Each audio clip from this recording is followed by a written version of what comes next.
Le 23 juin 2018, les garçons du Wild Boars Football Club partirent pour leur séance d'entraînement habituelle. L'équipe, composée de garçons âgés de 11 à 16 ans, était encadrée par un entraîneur et son adjoint. Après l'entraînement, l'entraîneur principal salua les joueurs et commença à préparer un prochain match avec l'équipe des plus âgés, laissant son téléphone de côté pour le moment. Quelques heures plus tard, en consultant enfin son téléphone, il découvrit de nombreux appels manqués de parents inquiets. Les garçons n'étaient pas rentrés et leur localisation était inconnue. Il appela chaque joueur un par un, sans succès, jusqu'à ce qu'un garçon, 5 Paul, réponde enfin. 5 Paul, 13 ans, avait été récupéré plus tôt par sa mère. Il informa l'entraîneur que le reste de l'équipe et leur entraîneur adjoint étaient partis à vélo explorer les grottes Tham Luang à proximité. Conscient de la gravité de la situation, l'entraîneur se précipita vers la grotte. À son arrivée, il fit une découverte angoissante. Les vélos abandonnés des garçons gisaient encore à l'entrée, signe que l'équipe se trouvait toujours à l'intérieur. Mais l'entrée était désormais dangereusement inondée par une montée des eaux rapide, due à des pluies battantes imprévues. Les garçons, s'ils étaient encore en vie, étaient piégés loin sous terre. Les autorités thaïlandaises arrivèrent rapidement et retrouvèrent des sacs à dos et d'autres effets personnels laissés derrière eux, mais ne purent aller plus loin à cause de la crue. Des plongeurs des Thai Navy Seals furent dépêchés d'urgence et un poste de gestion de crise fut installé pour coordonner une éventuelle opération de sauvetage. Au cours de cette crise naissante, Vernon Unsworth, un spéléologue britannique résidant à proximité, se porta volontaire. Unsworth, qui avait passé des années à explorer et cartographier Tham Luang, connaissait bien la grotte. Il informa les autorités que Tham Luang était la 4e plus longue grotte de Thaïlande, s'étendant sur plus de 10 km, avec de multiples branches profondes. Il facilita le contact entre les autorités thaïlandaises et le British Cave Rescue Council, permettant à John Valentin et Rick Stanton de venir soutenir les opérations. Ces deux hommes avaient collaboré sur de nombreuses missions difficiles et possédaient une grande expérience des sauvetages en grotte et des opérations de récupération de corps. Chaque jour qui passait augmentait l'angoisse. Les garçons n'avaient prévu de rester qu'1 heure dans la grotte et avaient probablement épuisé leur nourriture. La pluie continuait, aggravant l'inondation et compliquant davantage les efforts de sauvetage. Les plongeurs des Thai Navy Seals progressaient peu, en raison de conditions extrêmes, et certains doutaient d'abord de ce que les plongeurs britanniques pourraient apporter de plus. Malgré leur statut civil, John et Rick étaient des spécialistes du plongeon souterrain, aguerris à la navigation en milieu inondé, obscur et exigu. Leur première tentative pour s'enfoncer davantage se révéla ardue. Courant puissant, visibilité quasi nulle par endroits. Ils durent s'en remettre au toucher, se tractant le long du fond. Ils posèrent soigneusement des fils d'Ariane pour les plongées suivantes, espérant atteindre une grande salle surnommée Pattaya Beach. On pensait que cette salle, située en élévation plus haute, pourrait offrir aux garçons un refuge hors de l'eau. Cependant, à mesure que la pluie s'intensifiait, leurs premières tentatives durent être interrompues. Sans se décourager, les Thai Navy Seals et des centaines de volontaires travaillèrent sans relâche à abaisser le niveau d'eau, dériver des rivières, installer des stations de pompage et chercher des entrées alternatives. L'ex-SEAL Salman Kunan faisait partie des volontaires. Pendant ce temps, les SEALs établirent un camp de base dans la grotte, équipé de matériel, de bouteilles et de plongeurs, dans la Chamber 3, la plus grande zone non inondée accessible alors. Les garçons étaient désormais portés disparus depuis 72 heures. Les habitants espéraient encore un miracle. Après une légère accalmie météo, John et Rick tentèrent leur plus longue plongée, déterminés à atteindre Pattaya Beach. Le parcours fut long et épuisant, mais ils parvinrent enfin au point le plus haut du système. Vide. D'abord déçus, ils durent prendre une décision difficile. La règle générale est simple. 1 tiers de l'air pour l'aller, 1 tiers pour le retour et 1 tiers en réserve. Or, ils avaient déjà dépassé cette limite.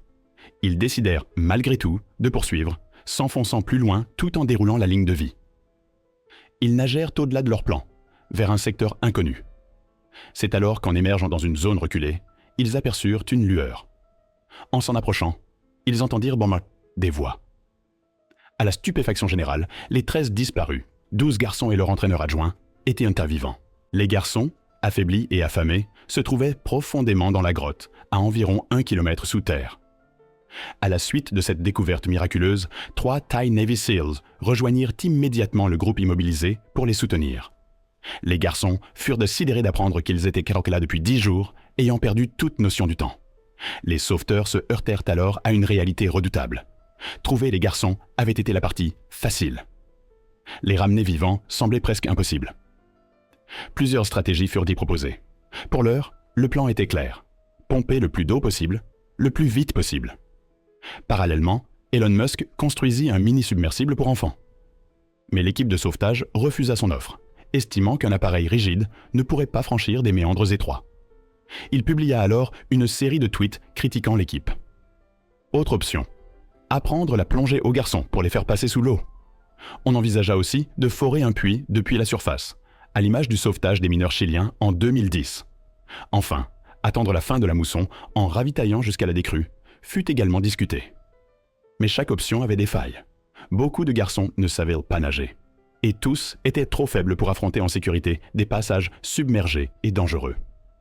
Forer dans la roche massive, pour atteindre précisément leur position, paraissait peu réaliste. Chez les mineurs chiliens, 7 semaines s'étaient écoulées entre la découverte et la libération. Quant à attendre la fin des pluies, plusieurs mois, cela exposait à des risques graves. Le niveau d'oxygène dans la chambre était déjà dangereusement bas, alors que la saison des pluies ne s'achèverait qu'en novembre. Alors que les équipes se débattaient avec ces contraintes, la tragédie frappa. Le plongeur volontaire Salman Khan perdit la vie lors d'une tentative de ravitaillement, rappelant l'extrême danger de la mission et accentuant l'urgence et la tension au sein de Tham Luang. Le temps pressant et aucune option vraiment sûre ne restant, un plan inhabituel et risqué émergea. Sédater les garçons et les transporter inconscients à travers la grotte inondée. Rick Stanton contacta son ancien collègue, le docteur Richard Harris, anesthésiste australien fort de plus de 30 ans d'expérience. D'abord réticent au vu des risques immenses, Harris accepta finalement, faute d'alternatives meilleures. Une équipe hautement spécialisée fut acheminée, réunissant certains des meilleurs plongeurs spéléos au monde. Le plan prévoyait d'équiper les garçons de combinaisons et d'administrer 2 injections de sédatifs, les plongeant dans une inconscience complète. Chaque enfant reçut un masque facial intégral, délivrant une pression positive continue pour empêcher l'entrée d'eau, même en cas de jour sous l'eau. Les mains des enfants furent liées derrière le dos pour éviter toute interférence involontaire, et des bouteilles furent fixées sur la poitrine afin de stabiliser la tête et de sécuriser la voie aérienne. Chaque enfant fut également longé à son plongeur pour éviter toute perte dans le labyrinthe. Au début du sauvetage, la vie de ces enfants était littéralement entre les mains des plongeurs. Le moindre incident de masque pouvait entraîner la noyade. Là où le relief le permettait, les plongeurs transportaient volontiers les enfants sur des civières. En cours de route, il fallut réinjecter des sédatifs à l'aide de seringues pré-remplies. Bien que l'inquiétude fût constante, la confiance grandit lorsque les 2 premiers atteignirent Chamber 3. Contre toute attente, le plan semblait fonctionner.